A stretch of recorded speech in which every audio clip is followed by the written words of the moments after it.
2x की speed से अगर लर्निंग सीखना चाहते हो तो इस वीडियो को ज़रूर देखो। कैसे सीखते थे, आज मैं आप लोगों को बताने वाली हूँ बहुत ही बढ़िया ट्रिक, जिससे कि आपको 2x की स्पीड से हर चीज़ याद हो जाएगी। क्या होता है, हम कुछ भी याद करने के लिए बैठते हैं तो हमारे माइंड में ना एक चीज आती है, आज हम इसको पढ़ते हैं बट हम उसको भूल जाते हैं। लेकिन आज की जो ट्रिक मैं बताने वाली हूँ, अगर आप उस ट्रिक से पढ़ते हो तो कभी भी आप जिंदगी में उस चीज को भूलोगे नहीं।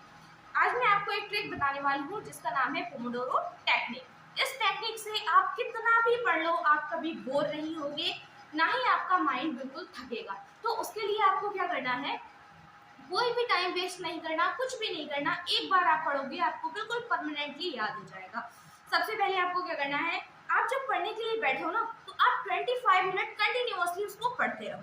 25 मिनट जब आप उसको कंटिन्यूअसली पढ़ोगे तब आपको 5 मिनट का एक ब्रेक लेना है। जैसे ही आप 5 मिनट का ब्रेक लेते हो तो आपके माइंड में जो आपने पढ़ा था वो रिकॉल होना शुरू हो जाएगा। जैसे जैसे आपके माइंड में वो चीजें रिकॉल होंगी, आप क्या करोगे, माइंड में बैठकर उसको अपने माइंड में रिकॉल करोगे, पांचों ऑर्गन्स का यूज करोगे। ठीक है, जो हमारे सेंस ऑर्गन्स होते हैं उन पांचों का यूज करोगे और आप अपने दिमाग में इमेजिनेशन करोगे कि मैंने पढ़ा था वो क्या था, क्या मैंने पढ़ा, किस तरीके से मैंने पढ़ा।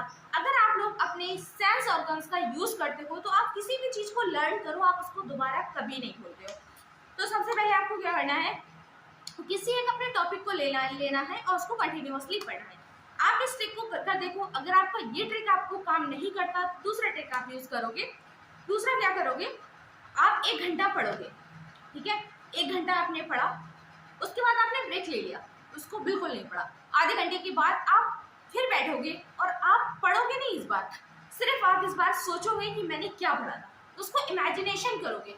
देन इमेजिनेशन के बाद आप क्या करोगे, अपने से छोटे बच्चे को या खुद को या किसी मिरर के सामने जो आपने पढ़ा था ना, सबका सब एक्सप्लेन करोगे। जब आप एक्सप्लेन करते हो ना किसी चीज को तो आप उसको अपने वे में एक्सप्लेन करते हो।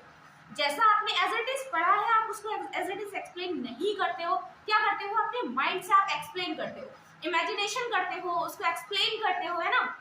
तो ऐसे ही आप अगर आप करोगे तो उससे क्या होगा, आपका जो लर्निंग की स्पीड है वो बहुत तेज हो जाएगी और आपका जो माइंड था वो कभी भूल नहीं पाएगा उस चीज को। सेकंड क्या करना है, हमेशा बोरिंग स्टूडेंट्स की जैसे पढ़ते नहीं रहना है। कभी पढ़ो, कभी एक्टिविटी करो, कभी फन के साथ लर्न करो। एक्टिविटी क्या होती है, हम कुछ भी पढ़ें तो वो हम कुछ ना कुछ दिन बाद भूल जाते हैं, बट एक्टिविटी एक ऐसी चीज होती है जिससे अगर हम पढ़ते हैं तो वो हमारे माइंड में बिल्कुल परमानेंट हो जाती है, हम उसको भूल नहीं पाते। तो अगर आपके माइंड में कोई भी चीज है और आपको उसको परमानेंट करना है तो क्या करना है, आपको सबसे पहले उस चीज को एक्सप्लेन करना है, इमेजिनेशन करनी है, एक्टिविटी करनी है। देन आप खुद देखोगे, आप 7 डेज इस रूल को फॉलो करके देखो, पोमोडोरो रूल्स को आप फॉलो करके देखो, आप खुद फील करोगे कि ये ट्रिक रियली वर्क करती है। क्योंकि पहले के लोग क्या करते थे, कोई नोट करके नहीं रखता था। आपने खुद देखा होगा, दादा दादी नाना नानी से हमने सुनते हैं कि उन्हें सालों पुरानी बातें अच्छे से याद रहती थी। तो पहले के लोगों का पढ़ने का तरीका बस यही हुआ करता था कि वो जिस भी चीज को पढ़ते थे तो वो पहले खुद में उसको अप्लाई करते थे, है ना, उसको एक्टिविटी बेस पे अप्लाई करते थे, अपने से छोटों को बताते थे। तो पहले के टाइम पर आप लोग देखोगे, जो पहले के टाइम के लोग होते हैं वो अपनी बातों को लोगों को विस्तार से बताते हैं, मतलब डिटेल से लोगों को बताते हैं। लेकिन आज का यूथ क्या है, कुछ बात आज सुनता है, भूल जाता है, बताता है तब भी गलत तरीके से बताता है। बट किसी भी चीज को अगर आप याद करना है तो ये ट्रिक को जरूर फॉलो करना और मुझे बताना कि अगर आपने इस ट्रिक से पढ़ा तो आपको याद हुआ या नहीं। Thanks for watching.